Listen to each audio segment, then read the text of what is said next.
まずはミッキーが住んでる世界についてだったよな。どんなところに住んでるんだ？そんなに広くない家だけど、電話とテレビ、ベッドはある。友達のドナルドやグーフィーと出かけるときは車に乗ることもあるよ。ミッキー車持っちゃうんず。となると年上か？声と見た目からして年下かと思っていたが、わからないものだな。なるほど。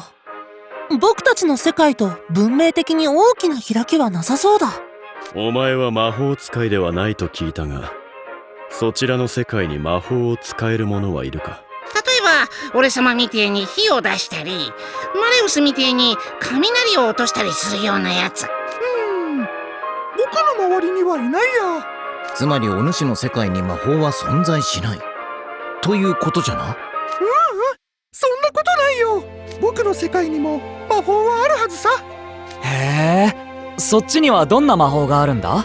例えば落ち込んでる時に大好きな人とたまたま会えたり、なくしたものがひょっこり見つかったり、困ってる時に通りすがりの誰かが助けてくれたり、そういう小さな幸運って僕は魔法だと思うんだ。きっと僕の世界にも魔法使いはいて、困っている人や悲しくて泣いている人をこっそり魔法で助けているんだよ。でももし魔法使いが僕を見かけても通り過ぎちゃうはずさ。だってもし僕が泣いててもすぐに駆けつけてくれるドナルドやグーフィー、フルート、他にもたくさんの友達がいるからね。僕の毎日はハッピーでいっぱいなんだ。だから僕はまだ魔法使いに会ったことがないんだと思う。あ、待って。でも君たちはみんな魔法使いなんだよね。なら僕もついに魔法使いに会えたよ。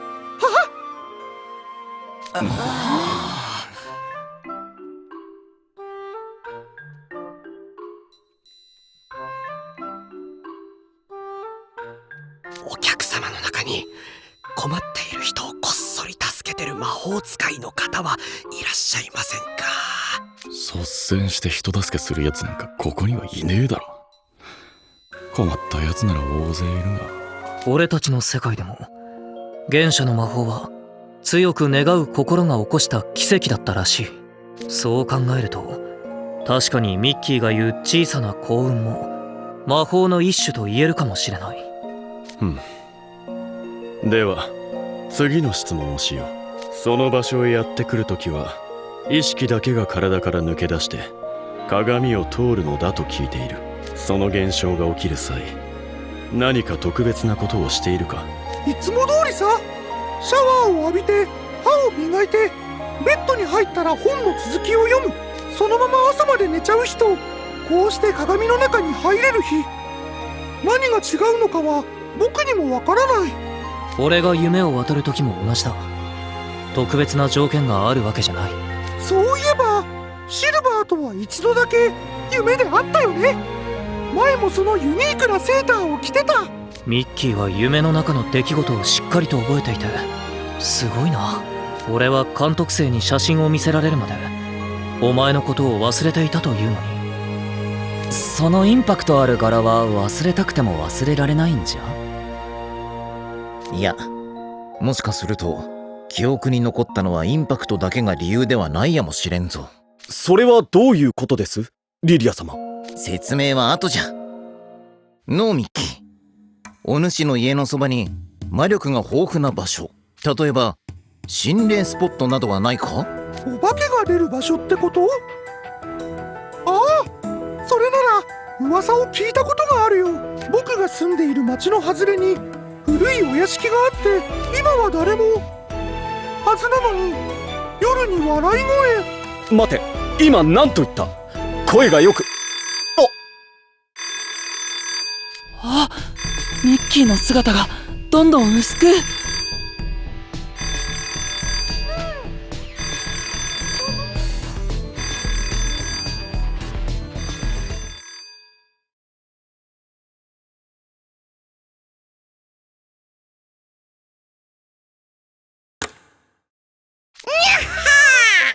俺様たち更新調査0日目にして大成功なんだぞ。全員でミッキーさんへだ。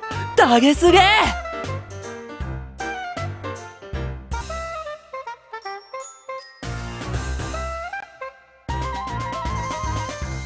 監督生から聞いてた通りマジでいいやつだったな。ナイトレイブンカレッジにはいないタイプだ。ああいうことをさらっと言えるのが真の優等生ってやつかもしれない。グリムが起こしに来た時絶対嘘だと思ってた。俺もだ。長期戦を覚悟してたから。こんなに簡単に会えちまってむしろ拍子抜けだぜ。はっ、今日の話をレポートにまとめねば。誰かメモを取っていないのか。やべ、何話したっけ？車の話？魔法の話とあとシルバー先輩のセーターについて。なんだその曖昧な記憶は。それではレポートが書けないではないか。そういうお前は覚えてんのかよ。マレウス様の偉大さの一端をミッキーに伝えた。一番どうでもいい情報だろそれ。もう、みんなの記憶容量貧弱すぎない？ミッキーとの交信内容を音声認識システムで文字起こし開始。参加メンバー、開始時刻、終了時刻、更新継続時間、すべてのデータを記録しました。後ほど調査レポートとして全員に共有します。さすがオルト、助かる。けど文字起こしだけじゃ不十分。各自の観察ポイントや気づきを報告し合って多角的に分析することがレポート作成の基本だからね。なら忘れねえうちに今夜気づいたことを共有しておくか。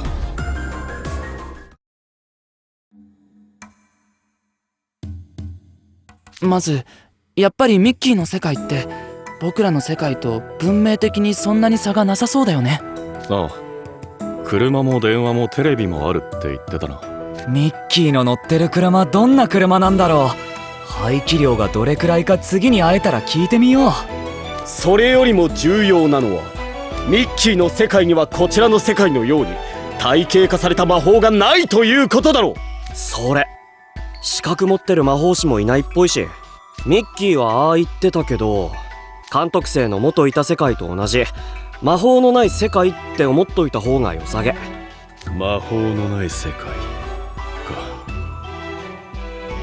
時にグリム、シルバー、お前たちはあの夢の部屋では魔法が使えたのか。当たり前だろ。俺様の魔法で闇をやっつけてやったんだぞ。俺もミートインアトリームを使いました。なるほど。つまり魔法が作用する範囲は夢の部屋までと考えた方が良さそうだ。あ、それかなり大事な情報だ。僕なんで今まで気づかなかったんだろう。グリムさんの武勇伝音声データとして37回も記録してるのに。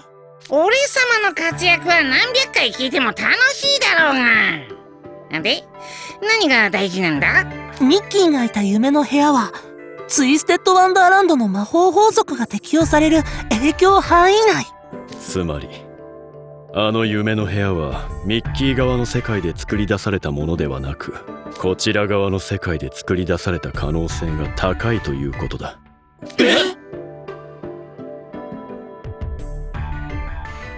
ここでシルバーのセーターの話につながるわけじゃ。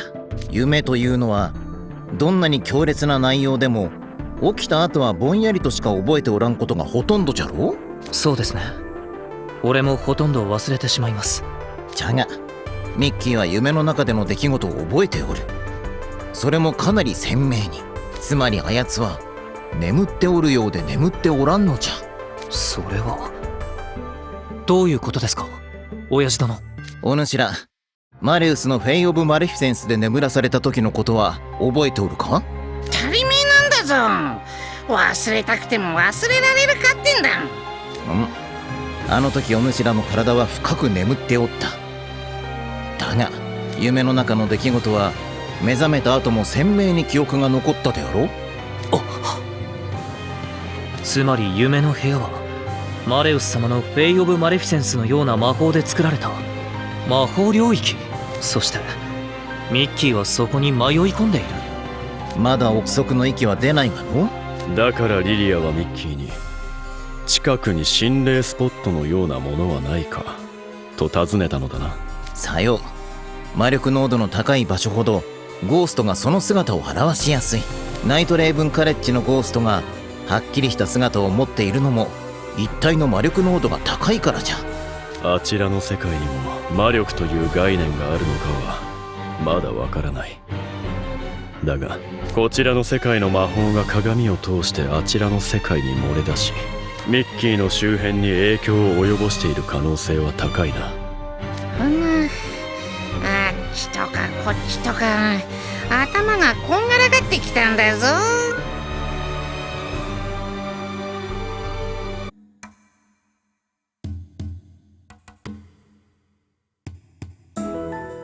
今の仮説を簡単に図にするとこんな感じかな。今まで僕たちはミッキーが作り出した夢の世界をオンボロ領の鏡を通じて観測していると思ってた。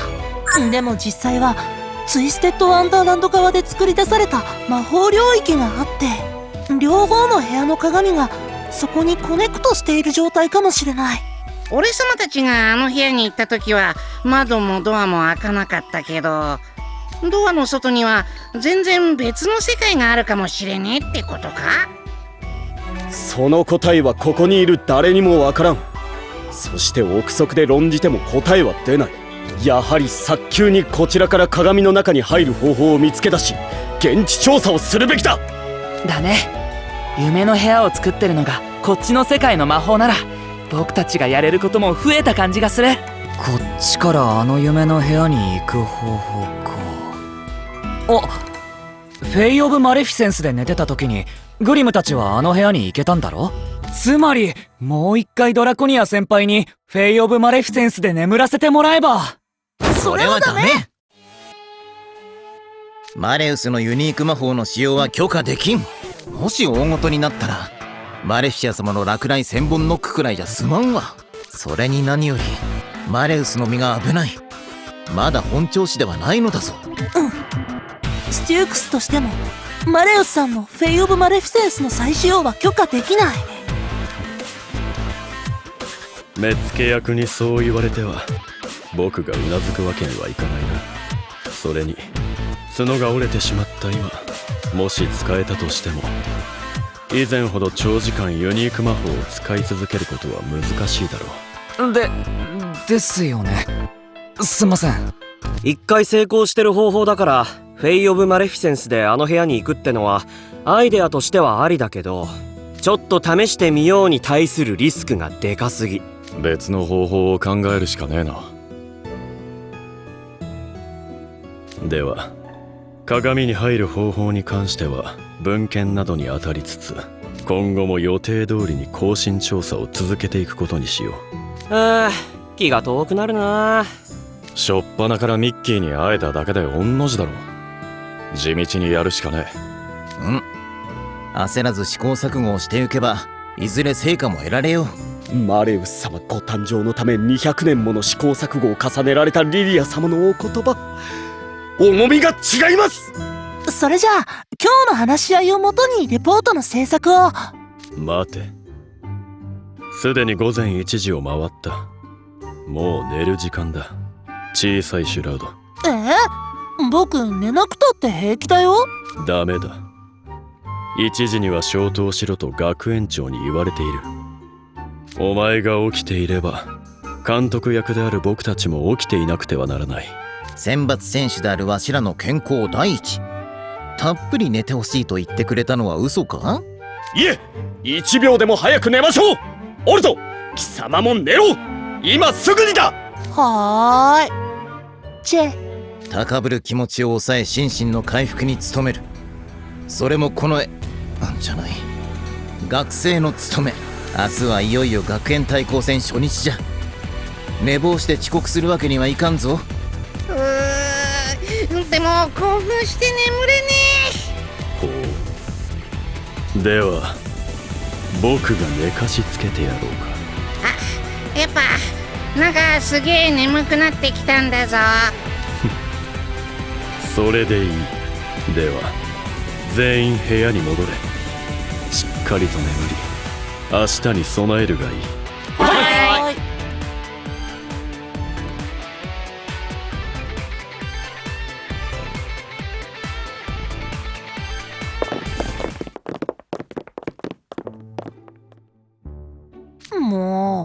ヒューマノイドは寝不足になんかならないのに。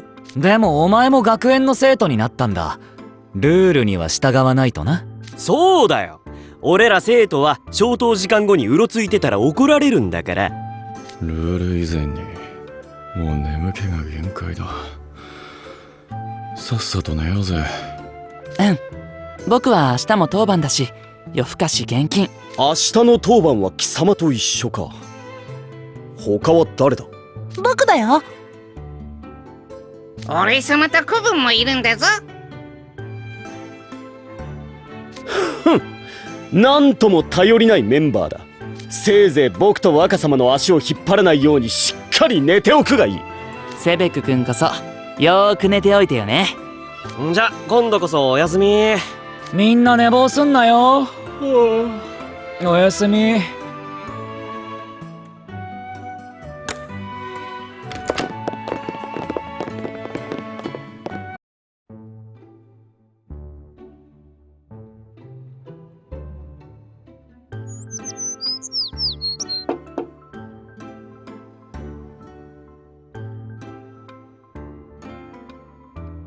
監督生さん、起きてる？もう朝だよ。ほな、もう朝か？おはよう。二人とも昨日はあの後すぐ眠れた？興奮しちまって全然眠れなかったんだぞ。目がギンギンに冴えちまってよ。1時間はベッドの中でゴロゴロしてたかもしんねえ。さすが学園一肝が座ってるだけある。そういうおめえはどうだったんだ？僕はビルさんに教わった方法で即ぐっすり。腹式呼吸を使った入眠法だったかな。ヨガとか体幹ストレッチみたいな感じで。っていうか寝不足だとビルさんにすぐバレるから。そうなったら体調管理ができてないって外泊許可が出なくなっちゃう。だから昨日も気合い入れて寝たんだ。気合い入れて寝るってなんか変なんだぞ。今度やり方を教えるね。ってのんびり話してる場合じゃなかった。急いで急いで。みんなもう下に集合してるはずだよ。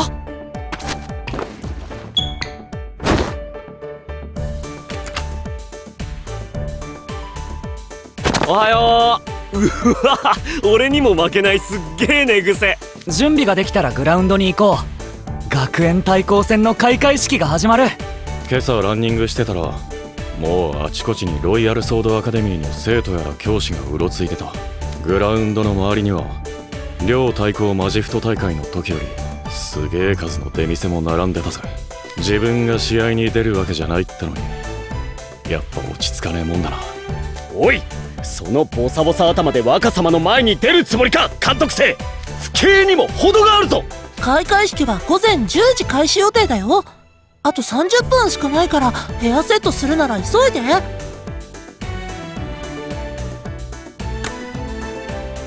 し、俺様も顔を洗ってくる。ロイヤルソードアカデミーのやつらの前で寝ぼけた顔してるわけにはいかねえんだぞ。待っててやるから2人とも30秒でセットしてきて。はい、30、29、28。せかすんじゃねえ。俺たちは先に行ってる。急げよ。よっしゃ、今日はヘアスタイルもビシッと決まったんだぞ。開会式に出発。